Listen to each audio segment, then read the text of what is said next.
अकृतवान्यान विश्वात्मा तानिनो पद विस्तरा। इसमें हम ये नहीं चाहेंगे कि आप कहेंगे मेरे अंदर शक्ति नहीं है। फिर बोले गुरु जी विस्तरा अवतीर्ण यदुर्वंशी, यदुवंश में भगवान का अवतार हुआ। अवतीर्ण यदुर्वंशी भगवान भूत भावन अकृतिवान्यान विश्वात्मा तानिनो पद विस्तरा। मुझे विस्तार से बताइए, क्योंकि हम 3 दिन से इसी प्रतीक्षा में हैं कि कब मेरी अतिथि भूषण जिन्होंने मेरे बाबा अर्जुन का रथ हाँका है, जिन्होंने मेरी माँ के गर्भ में प्रवेश करके मेरी रक्षा की है, जो मेरे जन्मदाता हैं, ऐसे प्रभु की कथा मुझे विस्तार से बताएं। और महाराज मैंने सुना है कि लोग कहते हैं देवकी का 7वां पुत्र रोहिणी के गर्भ से, तो बड़ा आश्चर्यजनक घटना है। क्योंकि एक माँ के गर्भ में आने वाला दूसरे से तभी पैदा हो सकता है जब पहले से जन्म ले। और लोग कहते हैं कि पले हैं ये देवकी के गर्भ में पैदा हुए रोहिणी के गर्भ से, वो भी वही नहीं गोकुल में बाबा नंद के यहाँ वसुदेव जी की दूसरी पत्नी। तो देवत्या गर्भ संबंधा, क्या देवकी और रोहिणी के गर्भ से ही कोई संबंध था? जिस माँ के गर्भ में है उस गर्भ में चले गए। और अगर ये संबंध नहीं था तो कुतो देहांतरम बिना जन्म लिए बगैर शरीर का त्याग किए ऐसा कैसे हो गया? सुखदेव जी ने कहा चलो हम तुम्हारी भावना की कद्र करते हैं, तुम्हें चरित्र सुना रहे। जिस समय कंस ने अपनी चचेरी बहन देवकी का विवाह वसुदेव जी के साथ किया, देखो प्राणों से ज्यादा चाहता है, इतना प्यार करता है कि जब देवकी की विदा की स्थिति आई तो कंस ने स्वयं रथ तैयार किया। बागडोर संभाली, क्या कंस के पास रथ हाँकने वाले नहीं थे? नौकर से भी अकवा सकता था, लेकिन इतना प्रेम था कि सोचा जब तक रथ हाँकता रहूंगा तब तक मुझे मेरी बहन का सहयोग मिलता रहे। नहीं तो जिस कंस ने बहन की शादी में 400 हाथी दिए हुए, 1500 घोड़ों का दान किया हो, जितने 1800 रथ दिए हुए, जितने अपनी बहन देवकी की सेवा के 200 दासियां दी, क्या उसके पास एक नौकर नहीं था? केवल ये विलक्षण प्रेम की स्थिति थी। इसकी केवल एक कल्पना थी कि जब तक मैं बहन देवकी का रथ हाँकता रहूंगा तब तक मुझे देवकी का साथ मिलेगा। जैसे आज भी आपने देखा होगा कोई छोटा बच्चा होता है तो बोले भेज दो इसे बहन के साथ, रथ लेकर चला। अजय हमारे ठाकुर जी की भी आदत बड़ी खराब है, ये भी बैठे बैठे कुछ ना कुछ करते रहते हैं, खाली ये भी नहीं रहती। नहीं तो लोग जैसे कहते हैं कि बनिया जब खाली होता तो खाली बैठी का होता है। तो भगवान ने भी एक काम किया, जल बिल्कुल स्थिर था, भगवान ने कंकड़ फेंक दिया, वो जल उथल पुथल हो गया। या ये मान लीजिए कि बकरिया बिल्कुल शांति से छत्ते पर बैठी और भगवान ने धीरे धीरे क्या किया? का अस्याष्टमो गर्भवंतायाम वैसे अरे कंस किस देव की काही अष्टम लाल। हमें आपको बताया है? नहीं बताया, लेकिन कंस बिल्कुल शांति से था। एक आकाशवाणी रूपी डेला मार दिया, बेटा शांति में नहीं अशांति में आओ, क्योंकि दुश्मन को होशियार न किया जाए तब तक युद्ध में खेलने का मजा ही नहीं है। ले भगवान बोले अरे कंस इस देव की काही अष्टम लाल, और हम बतलाते हैं तुझे होगा तेरा।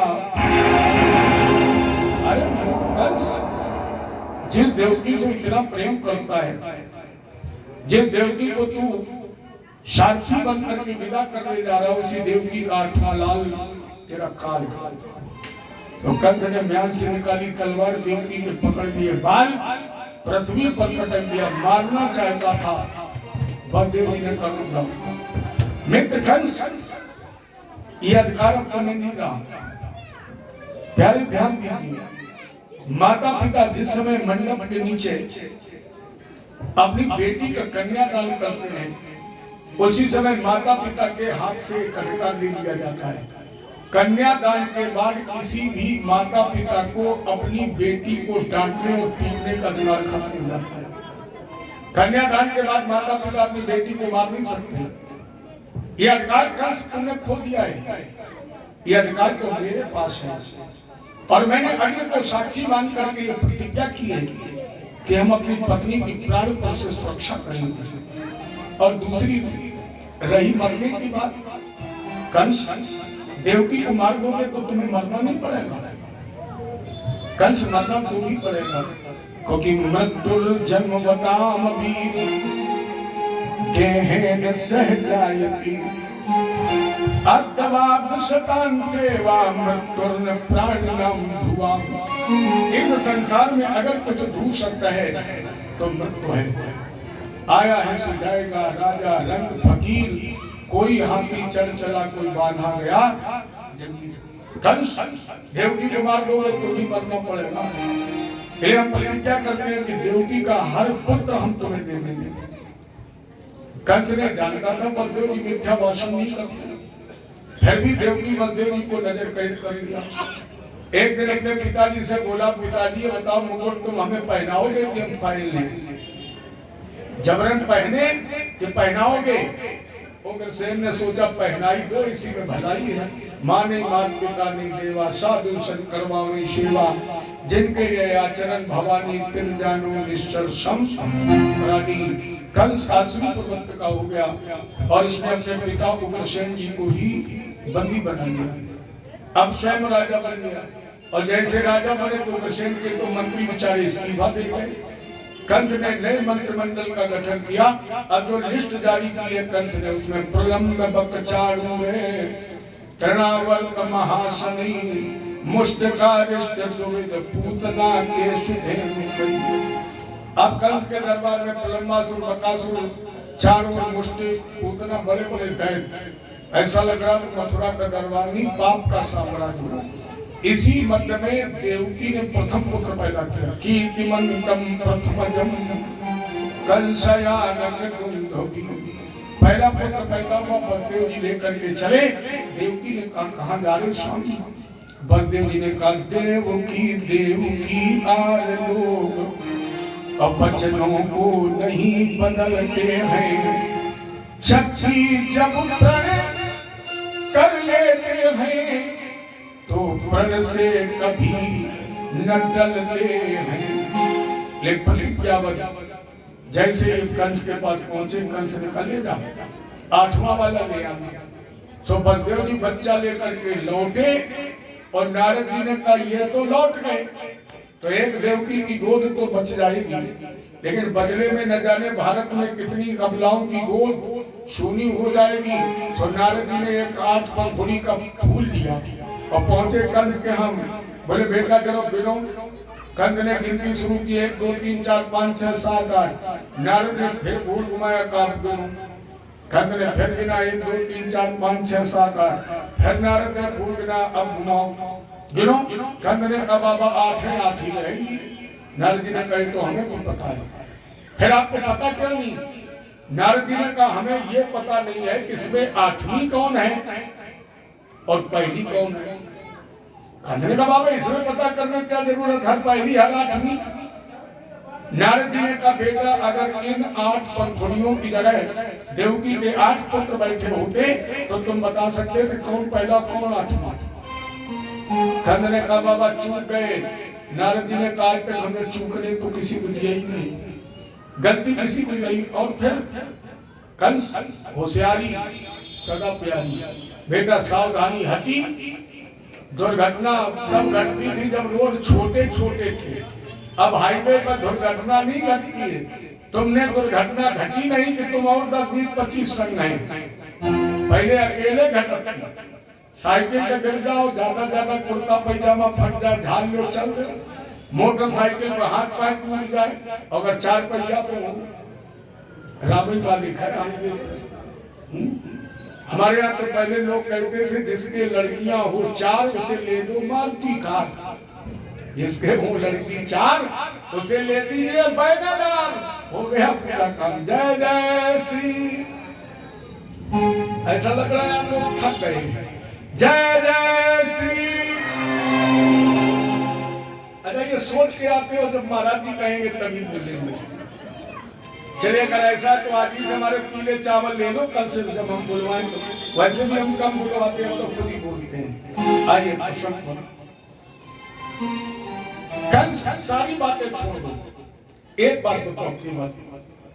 क्या बोले अगर तुम देवकी के एक पुत्र को मारोगे लोग क्या कहेंगे? कंस ने कहा बाबा लोग कहेंगे कि कंस भांजे का हत्यारा है। नारद जी ने कहा अगर 4 मारोगे तो बोले भांजे के हत्यारे, 3 मारोगे तब बोले भांजे के हत्यारे। अच्छा अगर 8 मार दोगे तब? कंस ने कहा बाबा भांजे के हत्यारे। नारद जी ने कहा पगले जब तेरे भाग्य में भांजे का हत्यारा बन नहीं लिखा है तो फिर एक का ही मारो, सवारी मार दो, दफा तो एक ही लगनी है। हत्यारा तो बन नहीं है, दफा एक ही लगने है, और जब दफा एक ही लगने हैं तो फिर एक का ही 302 लोग लगने, गोली में जितने मार पा मार। श्रीमन नारायण। नारद जी चले गए। कंस ने क्या किया? हतेषु खटसु बालेषु देवक्या अग्रसेन नाम। अग्रसेन के पुत्र क्रूर कंस ने नारद जी के निर्देश पर 6 बालकों की हत्या की। 7वें गर्भ में बलराम भैया शेष जी आए, और जैसे शेष जी आए भगवान ने योग माया को बुलाया, बोले गच्छ देव ब्रजम भद्री गोप गोप भैरलंकृतम। जाओ योग माया देवी के देवकी के 7वें गर्भ का कर्षण करो और रोहिणी के गर्भ में स्थापित करो। हालांकि योग माया ने इनकार किया तो भगवान ने वरदान दे दिया कि अगर ये कठिन कार्य करोगी तो आने वाले कलयुग में लोग तुम्हारी पूजा करेंगे। नाम ध्यान कुर्वन्तु स्थानानि च नरा भुवि अदुर्गेत भद्रकाली ते विजया वैष्णवी च कोमदा चंडिका कृष्णा माधवी कन्यके च माया नारायणी शानी शारदे अम्बके च। अगर तुम ये कार्य करोगी तो आने वाले समय में लोग स्थान स्थान पर तुम्हारी पूजा करेंगे। दुर्गा काली विजया वैष्णवी आदि नामों से तुम्हारी पूजा होगी। जो हम आप नवरात्र मनाते हैं, नव दुर्गा मनाते हैं, यो योग माया को भगवान ने वरदान दिया। इस वरदान को प्राप्त करके ही देवकी के 7वें गर्भ का कर्षण किया और रोहिणी के गर्भ में स्थापित कर दिया, जहाँ पर भाद्रपद कृष्ण पक्ष षष्ठी जैसे अपने माताएं हर छठ के रूप में मनाती हैं, इसी दिन भगवान का बलराम जी का अवतार हुआ। तो राजन तुमने जो प्रश्न किया था कि 7वें गर्भ में रहस्य क्या है, मैंने इस रहस्य को प्रकट कर दिया। धीरे धीरे देवकंस को भी पता लग गया। तो ऐसे देवकी वसुदेव के हाथों में हथकड़ियां, पैरों में बेड़ियां डाल दी। 7 दरवाजों पर पहले से ठीक तीनों पहरा बैठा लिया। एक एक क्षण कंस देवकी का ध्यान करता है। देखो परमात्मा हर रास्ते पर है, हर रास्ते पर मिलता है। अगर वो योग से मिलता है तो फिर प्रेम से भी मिलता है, वो दुश्मनी से भी मिलता है तो हट से भी मिलता है। लेकिन उसकी एक शर्त है, दुश्मनी भी करना तो नंबर 1 की, अगर प्रेम करना तो नंबर 1 का। प्रेम कैसा करना? बोले जैसा गोपियों ने किया। गोपियों ने कैसा किया?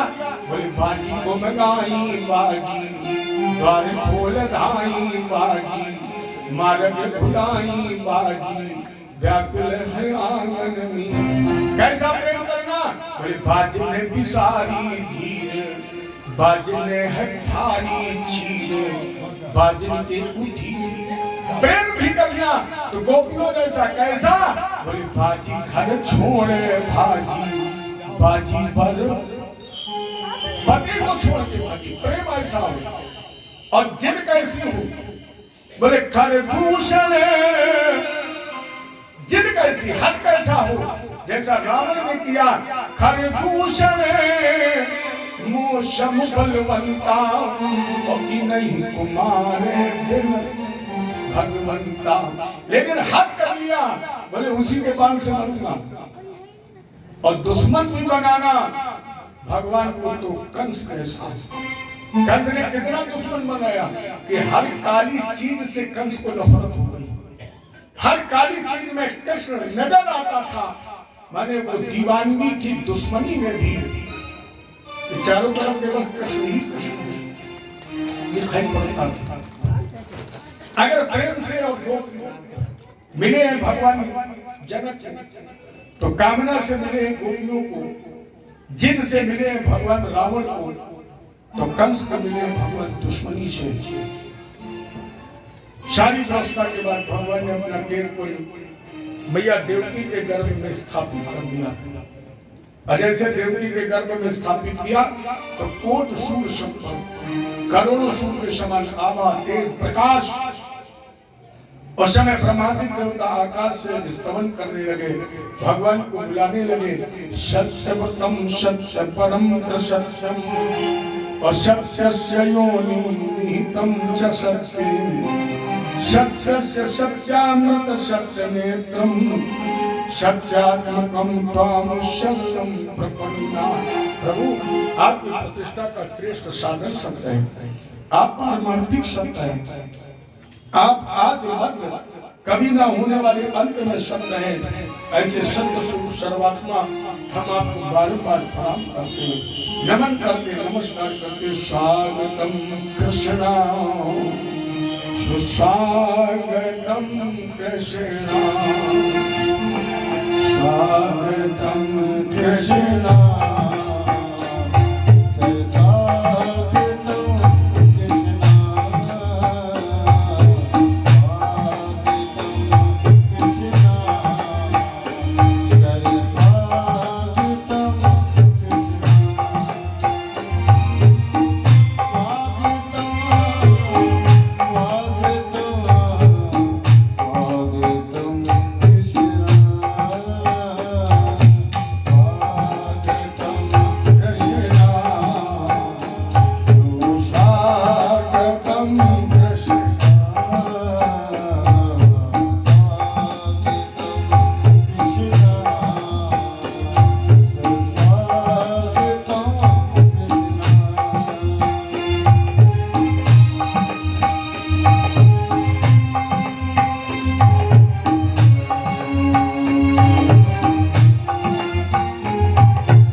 उसी समय अज सर्व गुणों पे काल परम शोभना।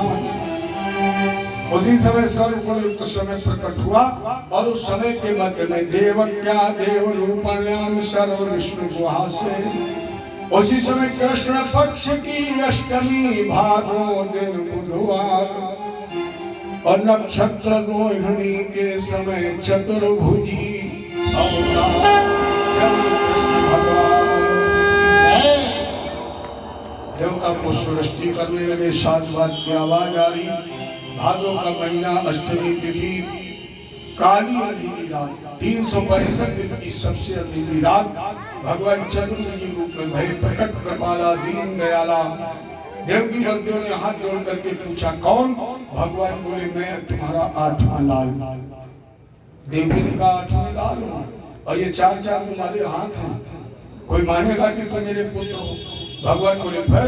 देव कहने का पितरो संपश्चतो शब्दो बहु प्राकृताशिष। आप नवजात शिशु बन जाएंगे। तो अंतरहित भगवान ने वो चतुर्भुज स्वरूप अंतरहित कर लिया और नवजात शिशु बन करके निकले। देवकी ने प्रार्थना की बचाइए, ये मेरा प्रथम मेरे गर्भ का अंतिम चिराग है। लेकिन वसुदेव जी तो बंधे हुए प्रतिज्ञा में। उसी समय मानो आवाज आई मुझे पहुंचा दो गोकुल। यशोदा ने बालिका को जन्म दिया, उसे ले आओ। पहरेदार सो रहे, हथकड़ियां बेड़ियां टूट गई, सातों दरवाजे के ताले खुल गए। वसुदेव जी ने भगवान को सूप में लिटा लिया और गोकुल चल पड़े। देखो बंधन वहां होते हैं जहां माया आती है। यहाँ मायापति आया इसलिए सारे बंधन खुल गए। मथुरा ये जेल, ये शरीर है। इस शरीर रूपी जेल में वसुदेव रूपी जीवात्मा बंद है, जिसके साथ छटपटा रही है सुबुद्धि रूपी देवकी। और जब सुबुद्धि रूपी देवकी के माध्यम से जीवात्मा रूपी वसुदेव को परमात्मा प्राप्त हुआ तो उसने लिटाया किसने? सूप में। सूप है सद्गुण। जीवात्मा ने सद्गुण रूपी सूप में परमात्मा को लिटाया और रखा कहां? अपने सर पर। हमारी आपकी बुद्धि कहां रहती है?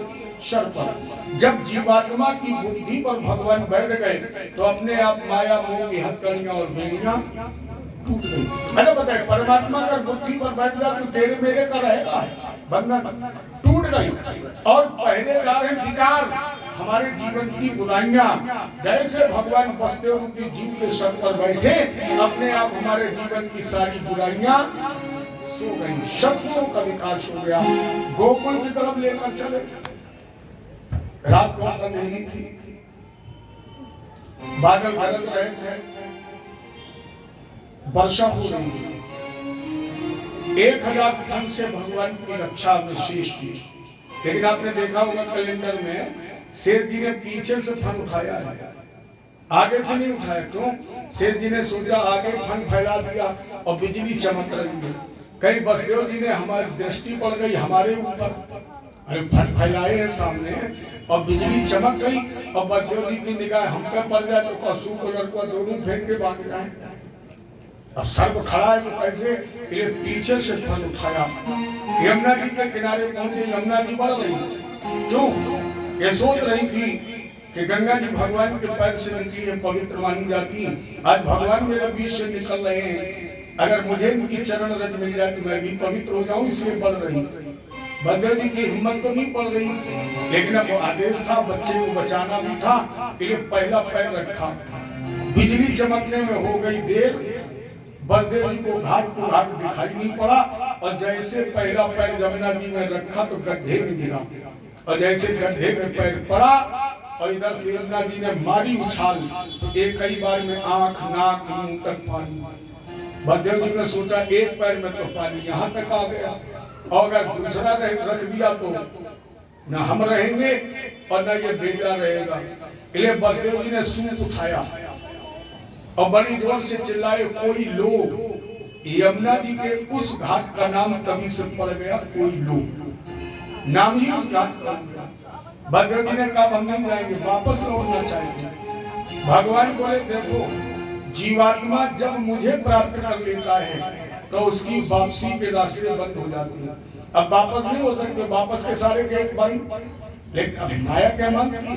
बलदेव जी नहीं माने और जैसे पीछे पैर रखना चाहा तो मायावी सिंह ने मारी दहाड़ और जैसे सिंह गर्जा मारे डर के बसदेव जी कभी 75 मीटर यमुना जी के भीतर चले गए। यमुना जी ने देखा बढ़ रही थी, भगवान ने पैर लंबा किया, लेकिन जैसे शेर जी ने पीछे से फन उठाया उसी तरह भगवान ने भी पीछे पैर लटकाया।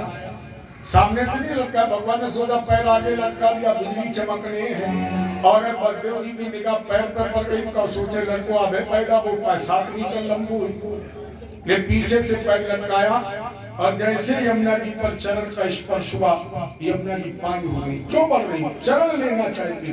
भगवान ने कहा हमने जिनके सर पर हम बैठे हैं जानती है कौन है? यमुना जी ने कहा तुम्हारे पिता है। भगवान बोले हमारा तुम्हारा विवाह हो जाएगा तब तुम्हारे कौन हो जाएंगे? यमुना जी ने कहा ससुर। भगवान बोले कहूँ कर रही हूँ, अरे हम तो बेटे हैं, हमको तो बनकर आए तो चाहे पीठ पे कूदे चाहे कानों में थे चाहे खोपड़ी पे खेले, लेकिन तुम तो बहू हो, तुम तो खोपड़ी पे मत खेलो, तुम तो झुक जाओ। यमुना जी ने कहा ये पक्षपात है। भगवान बोले क्या? बोले क्या हर युग में हर जन्म में केवल सास और ससुर को ही करने का अधिकार है? भगवान बोले रुक जा रुक जा रुक जा, 125 साल में हम चले जाएंगे और जब हम चले जाएं जितनी यहाँ सासें बैठी हैं वो हमारी बात कान खोल करके सुने और सब इस्तीफा लिख दियो। अब हमारी गलती थोड़ी, भगवान आशीर्वाद दे रहे। बोले हम 125 साल में चले जाएंगे, इसके बाद पावर तुम्हारे पास है, फिर सासों का करना खत्म, कलयुग में बहुएं ही करेंगी। इसलिए बहुएं आजकल क्या कर रही हैं? बड़ा एक गुस्से में बात कहती हैं, हम तो मर जाएंगी तुम्हें देख लेंगे। तुम मर जाओगी तो क्या कर जाओगी? कहीं बन गई चुड़ैल और पड़ गई भगत के चक्कर में। हमने देखा पकड़ता बाल, कब कहोगी कम देख लेंगी। ये भावुकता में मरने के लिए ये बात मैं इसलिए कह रहा हूँ, जरा जरा सी भावुकता में ये जीवन गंवाने का विषय नहीं है। कितने तुमने कष्ट भोगे, कभी गधा बने हो, कभी भैंसा बने हो, कभी जुआ बने हो, कभी खटमल बने हो, कभी मच्छर बने, कभी कीड़े परनाले के बने हो, और इस सारी व्यवस्थाओं से निकलकर तुम्हें एक सुनहरा अवसर मिला, नर्तन। जरा सी बात ही मर जाओगे नहीं, अगर मर गए तो फिर उनमें भटकना पड़ेगा। इसलिए मैं हर मंत्र से कहता हूँ लड़ो भिड़ो लेकिन मरो मत। दो चीजों का विचार कभी मत करना, कितनी भी गुस्सा आ जाए कभी भोजन मत छोड़ना, कितना भी क्रोध आ जाए सब कुछ छोड़ देना, लेकिन प्यारे भोजन मत छोड़ना।